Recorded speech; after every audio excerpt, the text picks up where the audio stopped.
Thank you. Um, See, I'm just a guy. I'm just a guy trying to figure my own. All right, so starting the recording. Um, just to back it up a step, we're about to go into an example of an offline marketing campaign. And as I'm saying to the group here, this is not the only way to do it. There's a lot of different ways. We're going to go through a step-by-step process of how to build a brand strategy, build a campaign. You can use it online, you can use it offline. This is an offline example, just to show how well it works. So for us, our ideal client, our marketing people, we did this step-by-step strategy. We set up at a marketing show and we created our targeted message, which is part of this process I'm going to show you. And our cost of the whole thing was only a few $100. Like going to the show, it wasn't a huge thing. It wasn't that big of a deal. We spent a few hundred and we set up our little booth and whatever, and there we were. And it was super busy. We got a ton of leads from the event. It turned out that the marketing person from Panasonic was at the event. They were sucked in by our message because it was so crystal clear. This is the thing, like the message has to speak to the audience. If you try to speak to everybody, you're gonna have a really hard time. And this is where I gotta be honest, FOMO kicks in. You know, if you don't know FOMO is like where the fear of missing out. So when I try to push people to get clear on their message, they're like, but if I only talk to this person, I'm not going to talk to them and I'm going to lose customers. And I'm like, yeah, but if you try to speak to everybody, you speak to nobody. Anyway, I don't want to get off on a tangent here. So they were sucked in by the message. They had a conversation with one of our account reps here, Jordan, and he followed this process to a T, step by step, and he turned them into a client. And so this was one day. It was a simple process, and he goes out to this place because it's where our audience hangs out, and reeled them in. And for us, a big client like that, like they could spend 25, 30 to 40 grand a year buying displays. Like we do the displays, the products like in the background there that shave like a pro. We do marketing displays like that. So we help people go out and we help brands go out and do their marketing and attract clients and build their lists and grow sales and all that kind of stuff.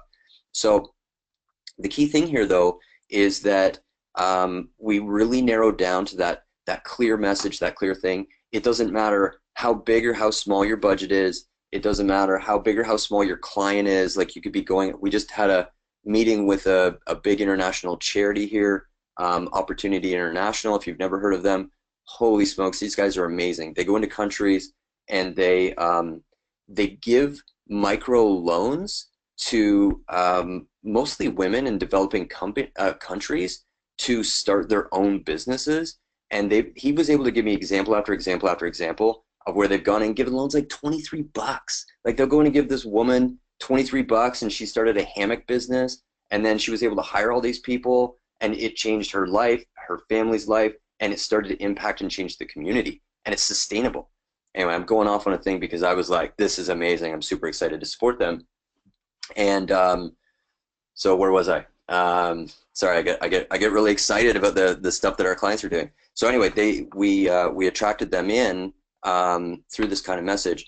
Now, one of the key things about being at this event where we attracted Panasonic was that we're a printing company, essentially. We do displays, marketing displays, but we're a printer. And we were literally standing there with a print company on our left and a print company on our right, and there was nobody at either of those booths. The company on the left was saying, you know, we've been in business for 70 years and this, that, and the other thing. And the company on the right had their bullet points of like integrity and quality and service. And you know how companies sometimes do that? They get the little letterhead and they've got these BS words that don't really mean anything. So this is our competitors on either side of us. Our message, it didn't even talk about being a printing company. We talked about what our customer cares about. We talked about build, you know, your brand and get more customers and get ROI and get brand awareness and all these things. And so this girl from Panasonic's like, I don't know what it is about you guys, but I gotta come and talk to you. Like there's something here. And then we nail them as a client. So that's what I want for you. That's what I want. That's what your message needs to be like. And whether it's out live, you know, out of place, and you're just doing a little local community event, and you've got a small little banner stand for a couple $100, or you're gonna do a big thing, or you're gonna do an online campaign and you're like, okay, I need to get my Facebook posts and I want to get my website in line. Either way, what I will say with online is that oftentimes your your techie person, like your guy, your website guy, whatever, is not thinking about this stuff.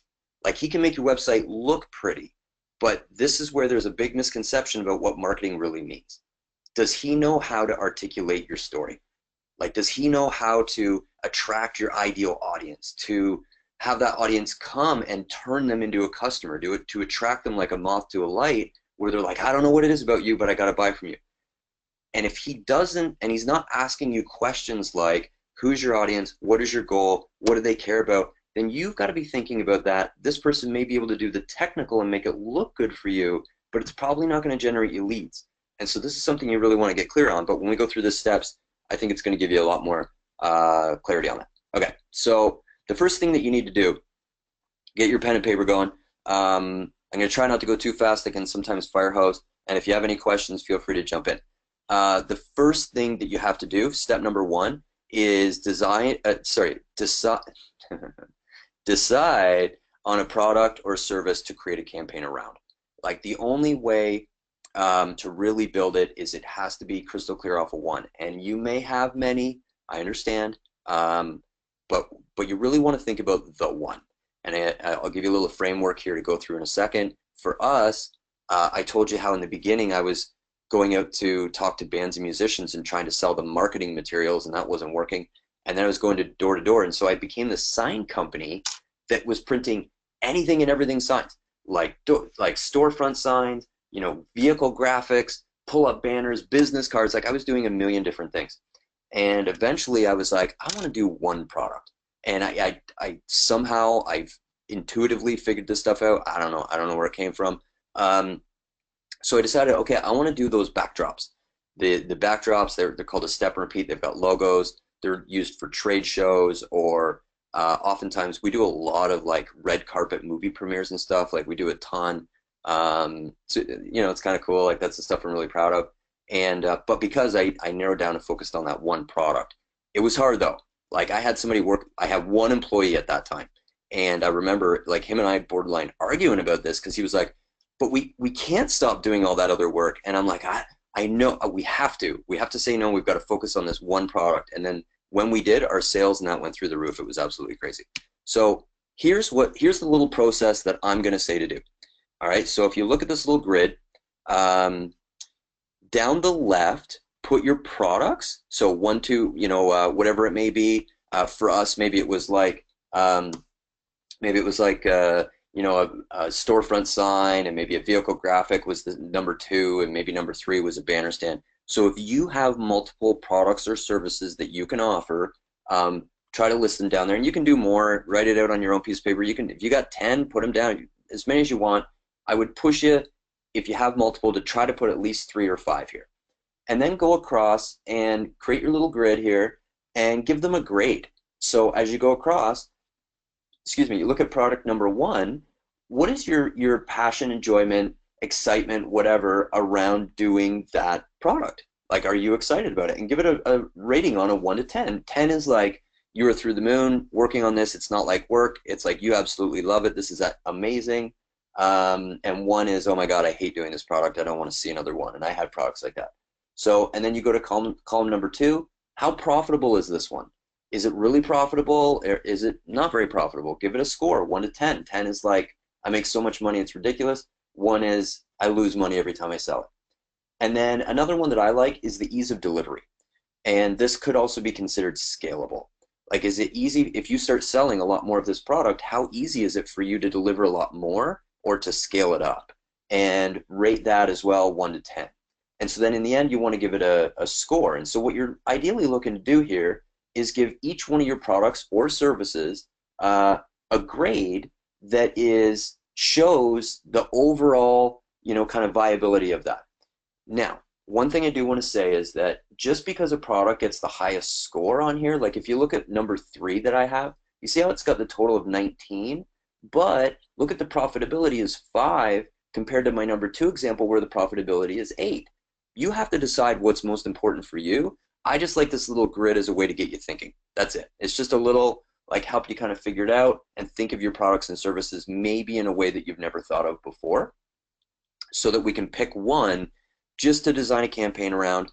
You can do multiple campaigns, you can come back, you can do this all over again. But for the purpose of going through the steps with me tonight, I would urge you to write down one, and let's just roll with that. So yeah, so that's that.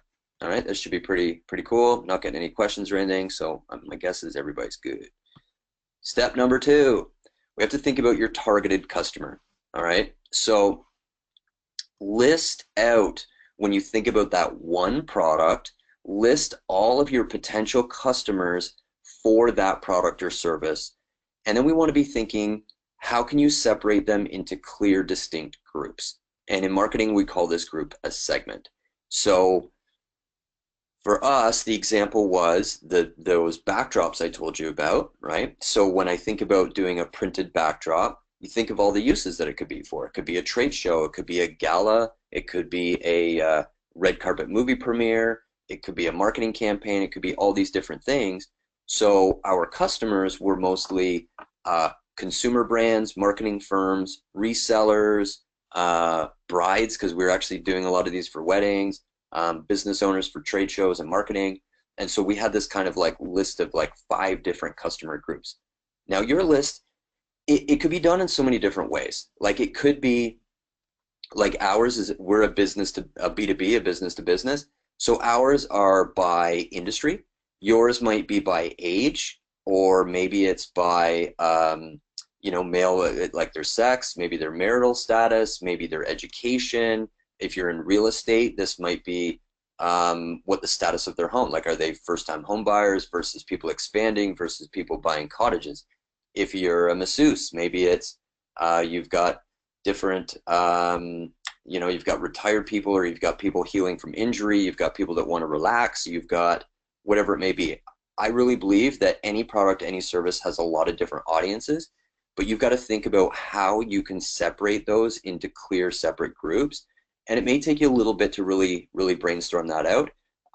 Ideally, try to come up with, like, I'd push you to try to come up with like 4 or 5, you know, 6, 7, so 4 to 7, somewhere in that range, different groups, because we're going to do the same thing all over again, where we where we do a little grid and we're going to grade them. And this is helping you figure out your ideal customer. So for anybody that may have tuned in late, in the beginning I was talking about how awesome it is, you know, think about when you work with that customer, or you talk to that customer who's the ideal. You have a great conversation, it's awesome, they got the money to spend, and you're like, oh my God, I want to work with more of these people, versus the people that are like, they're tricky, or they're tough, or they kind of suck, or they grind you on price, or they want the moon. And this process we're going through right here is about how do we get more of those ideals. So down the left, list your different customers, and you can give them names, however you want to do that. Create this big grid. I hope you're writing this down.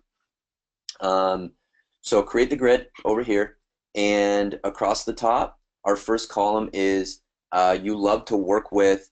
You love to work with them, or you know, you can relate to them, or your experience relates, or however that suits for you. So again, it's, you've got your customer on the left in the column, and you're going down the columns on the right. So rate it on a scale of 1 to 10. So if you love to work with them, you know, maybe it's an 8, 9, or 10. Column number 2, do they have the money to spend?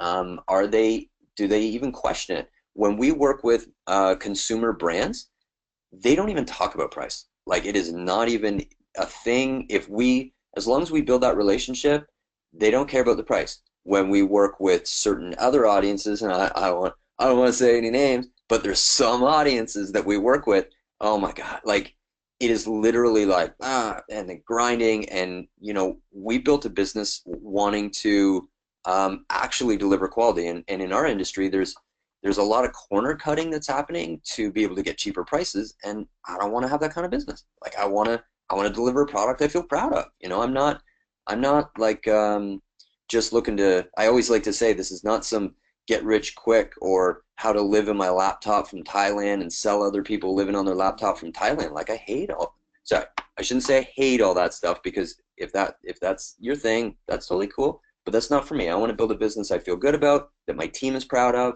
that I don't have to feel weird about. So anyway, you don't have to worry about any of that if you've got the ideal customer. So not getting too far off track. Column number 2, they have the money to spend, right? Column number 3, they really want what you're offering. Like, this is a big deal. Do they want? Like, you may want to work with a specific customer, but if they don't want it, that's kind of not going to work. And then this last one is a new one that I just recently kind of realized is key, is are your values aligned? And for us, at first, we used to focus specifically on marketing firms who were working with their clients. And what we found over time was that when we work with them, they would sometimes, they weren't as concerned about the quality and making sure that the message was right and that all this, and we have lifetime warranty. Like, it's really, no other suppliers in our industry offer lifetime. We're just like, hey, it's a thing. So they didn't really care as much about that. But what we found was when we work with the brands directly themselves, they care about that. They're like, oh, we want our logo, we want our stuff to look right. They've got Pantone matches. It's a big deal. And so we have a value alignment. So I would urge you to think about what are the things that you value, and what does this customer kind of relate to that? So whatever that may be for you, maybe it's lifestyle, maybe it's having fun, maybe it's quality, maybe it's good service, maybe it's I don't know, high fives, whatever your thing is. We're big on high fives here. Then give that a score. And so again, you put your total in the last column, and now it can give you a little bit of like, okay, which of these audiences are actually my ideal? So you notice how by focusing on that one product, you're able to come up with a list, and by now having that list, we can now start to map the ideal, and now it's starting to take shape in a certain direction. See, 99.9% of businesses never even think about this stuff.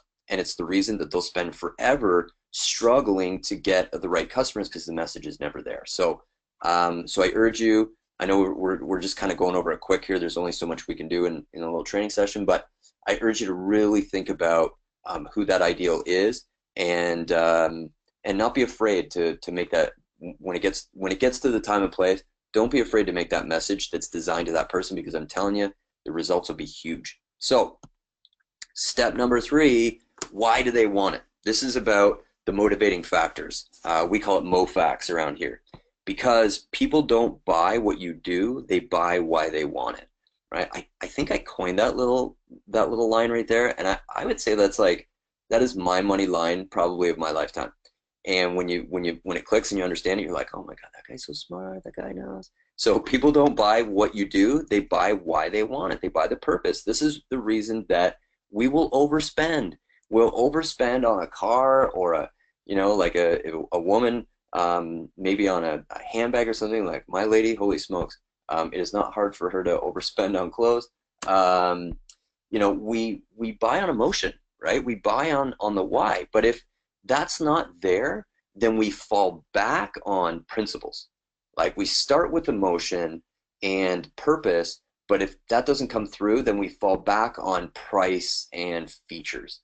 And when this isn't clear, you end up selling on price and features, right? So that's why businesses that don't really know how to create a marketing message or a brand strategy, their whole strategy is discounting and sale, and that's all that they know how to do. Or our widget is better because, and they're just literally listing features. So how this is really powerful for us is when we're doing online marketing, we're in printing. Like, how many flipping printers out there? So when people are searching for products, they will find us in a whole list of competitors on Google, right?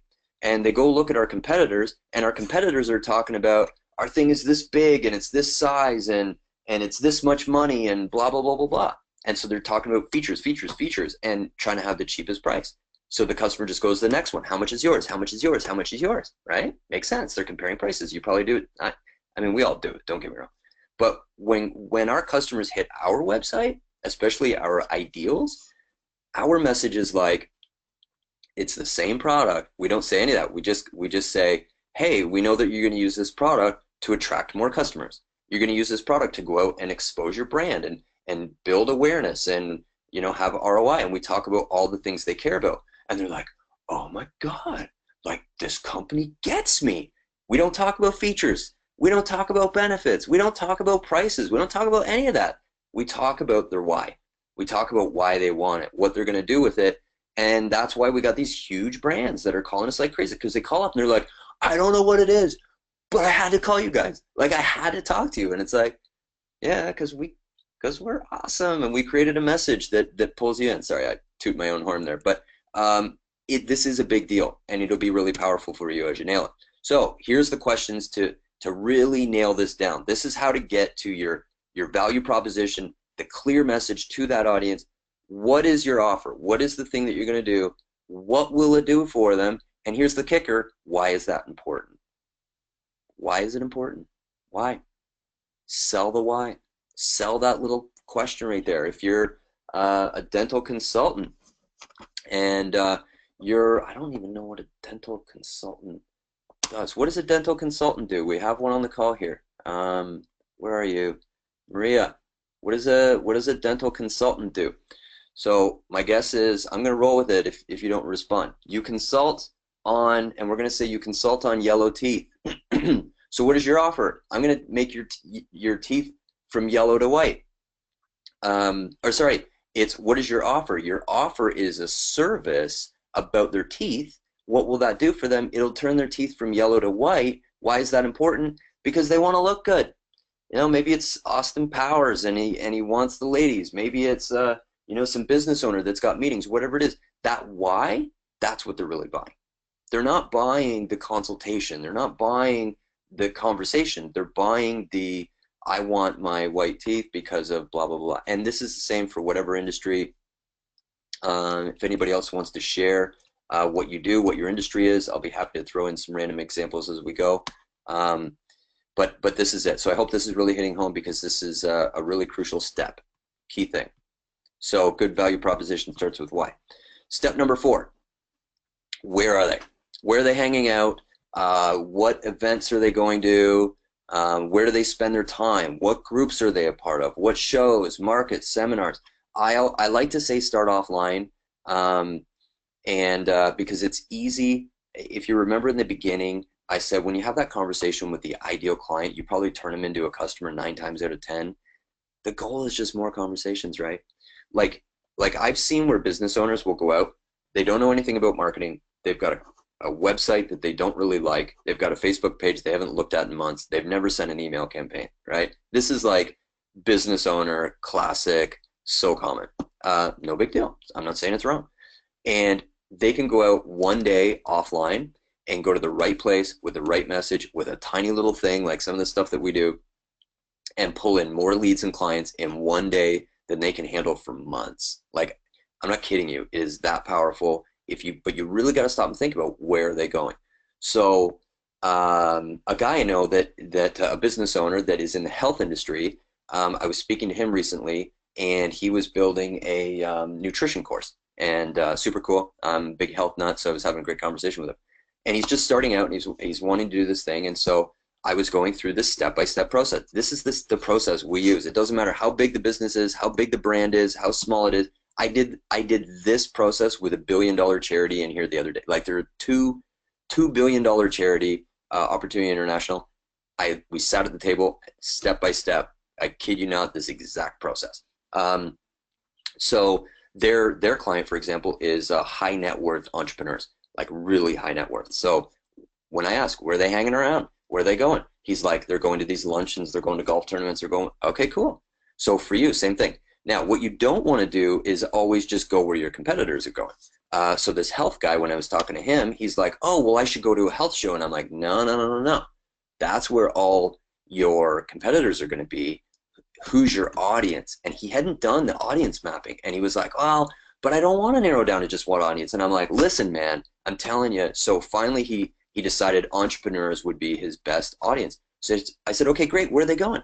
And we started coming up with entrepreneurial events and marketing events and like business things and whatever. And so I was like, okay, now imagine your message. You're at this entrepreneur event and this business event, whatever.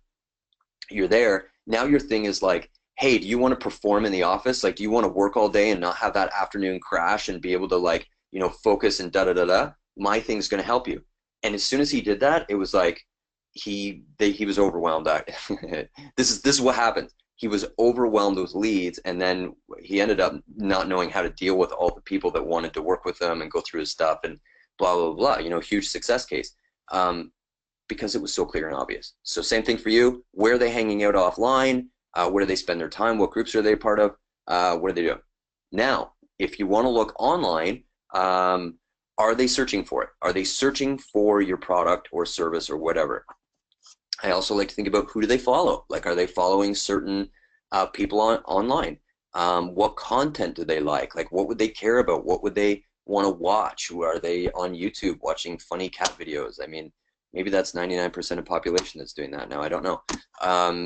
What groups are they a part of? What are they following? Like, what's going on? So online, it's similar to offline. It's the same thing. It's like, what do they have to do? Now, I actually think online is way harder. And again, I'm going to hit this nail on the head. Is that I think you as a business owner, if you don't have the time to learn the marketing, and don't want to hire or whatever right now, I would say, dude, try an offline campaign. Like, I bet you could go out and spend a few days and get a ton of customers. All right, we're narrowing down. We're almost done. Stay with me. Stay excited. Stay energized. Keep taking notes. Step number 5. What is the process? So think about, how will you actually attract them? How will you, if this is offline? Well, this is both, actually. Sorry. How will you display your message? How are you going to engage with them? You know, how are you going to capture their info once you do engage with them? What is their next step, and how will you follow up? So this is really about building a sales process. And, you know, I don't want you to shy away and feel salesy and none of that. Like, let's put that away, because we got to focus on making our businesses successful and serving people. Like, again, going back to the thing, doing a business you're proud of and that people love to work with. That's not salesy and that's not crappy. But you do have to think about your sales process specifically. Like, if you go out one day and you go out somewhere and you start pulling all these leads in, you start connecting with all these people, how are you going to capture all those people? How are you going to follow up? How and when will you follow up? How will you organize who you're following up with? You know, if this isn't you, or you've got an admin person or a salesperson or whatever, you know, what is that clear process that they're going to do? Now, I came up with this idea I call it a paper CRM, and I'm going to describe it for you guys. I don't have it in as a slide or a note or anything like that. It's just something that somebody was asking me, like, how can I organize this? And I want you to think about super simple process. Okay, imagine this is if you were going to go offline.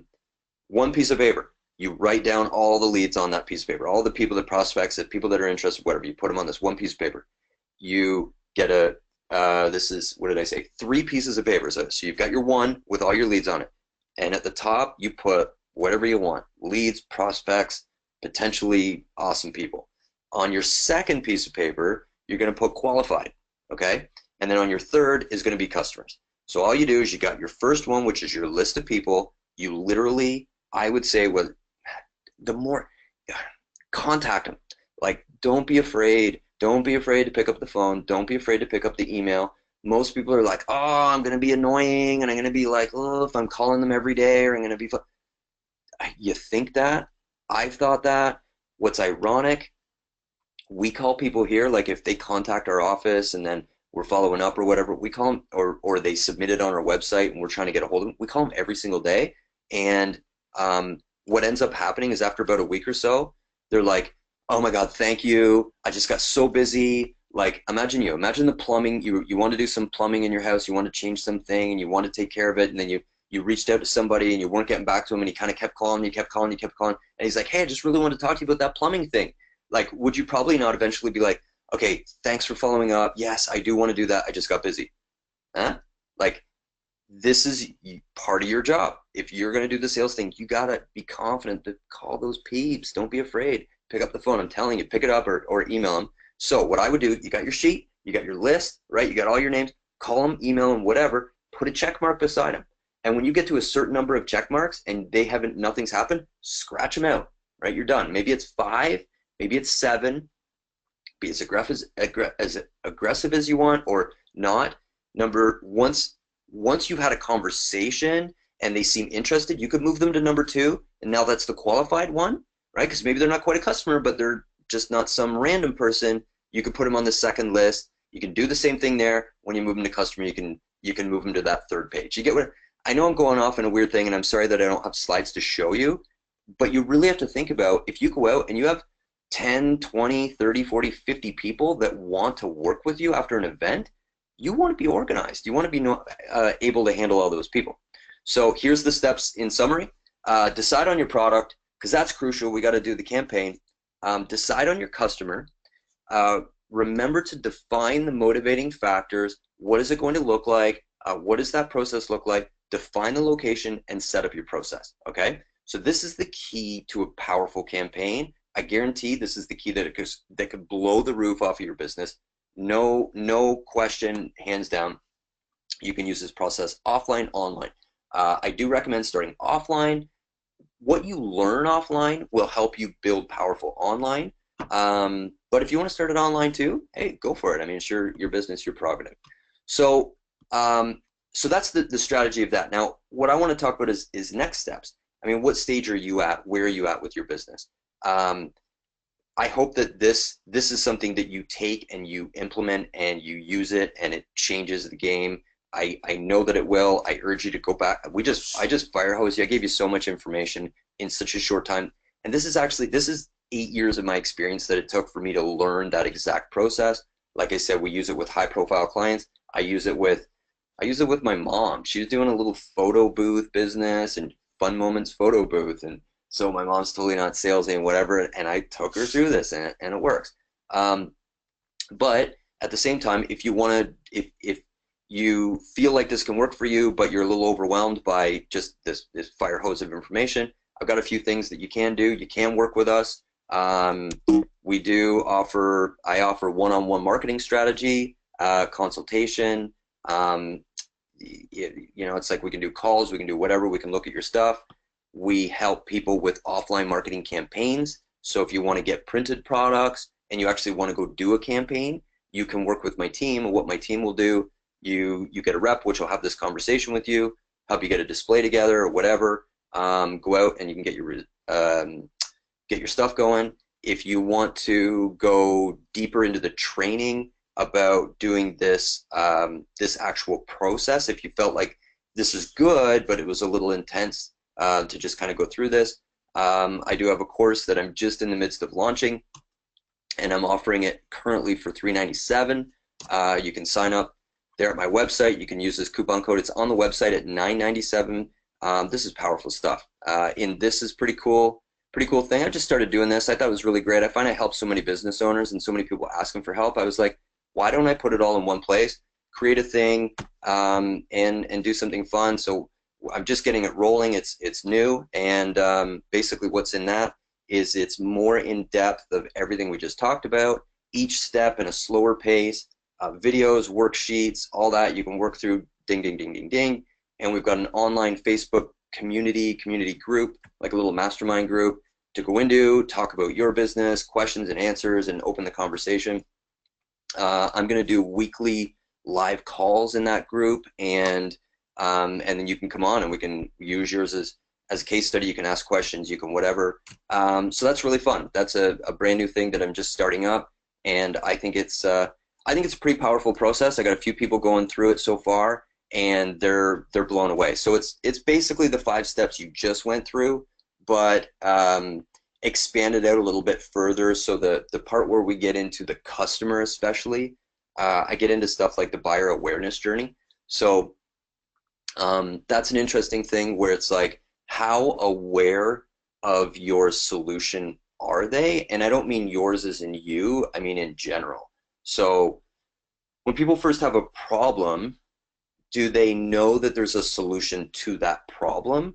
And if they do they know where to get it? And we call this the buyer awareness journey, because it lets you know, like, are they searching, are they active? And we get into some details like that. We're going to get into creating the message and doing the campaign. So that's the few things that my company and I can offer you to help you with your journey, help you get more customers, help you get a brand strategy together. So to summarize, I work with very few people at a time. Usually I only work with like 3 clients at one time, but I get pretty dedicated. Usually it's like a 4 to 6 week thing, and we do a call a week and we go through these steps and I give homework. I don't take on building the websites. I don't take that work on, but if you have a designer, you have somebody, we can do that and we can make that happen. You can work with my team here. We can set you up with some displays to go out and do an offline campaign. And we're dedicated. I mean, I got good people on my team, and they're stoked to do this stuff. Like, you'll get somebody on the phone. Like, if you get like Jordan, the guy that went out and did the Panasonic thing, that guy on the phone he gets charged up, which is super cool, really fun. And then lastly is the course. So you can sign up at the course, chriscrawford.ca/sign up, and you have to use this coupon code new launch. I think it has to be all lowercase in order for it to work. So I got some comments over here I was missing. So okay, so we've got designer primary. Oh, Angelia, you're a web designer primarily for publishing companies? That's super cool. That's really neat. Maria, great comment. Dental management, operations, metric development, and in all aspects of the practice. Wow, okay, so you've got a very specific niche, a very specific customer audience. Dental management, operations, metric development. So I'm curious who your audience is. Is it the dentists themselves, or is it actually like an office manager maybe? Because the dentists probably aren't out doing the work. That's a neat one. MH industry is MLM of legal services. Okay, so I'd urge you to think about, to go through this exact process. Like, who is, for an MLM, like, who is your most ideal audience for you to go out and pull into a get together, or however you want to do that, live talk, or Zoom calls is now like a big thing for MLMs, work really well. So if you can get those right people on, then you can share your story, because that's a big part of it, is your story will be the thing that will attract them in, and you'll be able to build on that. So I'd urge you to dig deep. Crystal, I've built a business around follow-up. Awesome, because people don't want to do it, and this is where the gold is. Oh, so true. Markyourterritory.ca. I'll give her a little shout out. Business around follow-up. Oh, that's awesome. I hope it's going well, because you're totally right. That's key. So that's a big market. Follow-up, holy smoke. So I would ask you who your, again, same thing. Who's your ideal audience for that? And real estate's probably a big one. God, any industry, like, here, like when we hire sales reps, when they don't do the follow-up, like, we see the numbers. I mean, it's in the follow-up, and it's not people are uncomfortable with it. So good for you. That's a great business. I think that's pretty powerful. But at the same time, I started to talk about the buyer's awareness journey. So I think that your clients are probably going to be unaware of the impact of follow-up. So your message is probably going to be not talking necessarily about follow-up. It's going to be talking about growing sales, and or getting more results, or something in that zone. Because if you try to talk about follow-up to somebody that doesn't value follow-up, then they're just not, I mean, it's not going to hit home for them, right? So anyway, if anybody has any other, we got a couple other questions. Thank you. Ideal customers are home improvement companies and large corporate with sales teams. Cool, super cool. I talk about what their sales team is leaving on the table. Oh, totally, it's amazing. And as soon as you can get those metrics to show them, it's super powerful. Yeah, that's great. So again, guys, love to have you, love to work with you and support you. Otherwise, stay tuned, follow. You can find me on Facebook. Shoot, isn't that awful?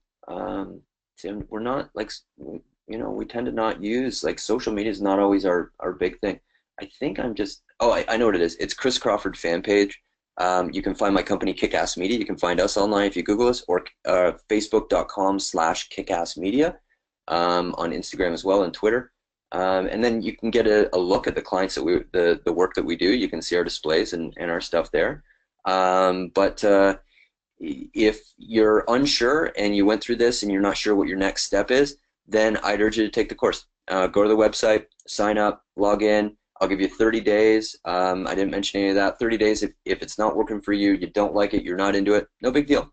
full money back. I'm not here to gouge and scheme, and I'm here to make a difference. I'm here to do something great, and I think this little process, I'm sure you guys can see, is super powerful, and we go really deep into it, step by step. And I would say if you're pretty focused, you could probably get through the whole course, and I'm still adding content to it.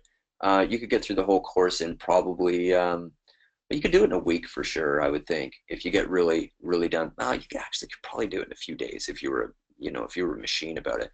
I'd maybe recommend a couple weeks, and I'd also recommend, even if you don't do that and you use all the info that I've given you, go out and talk to your clients.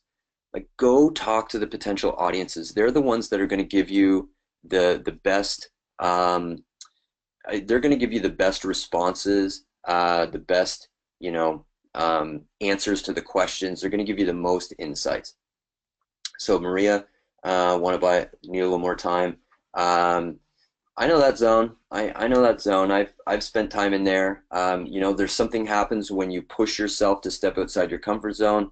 I follow a guy named Brock Thomas, who's a trainer for Tony Robbins, and he really taught me to say yes and figure it out later. And it's something that I try to use all the time.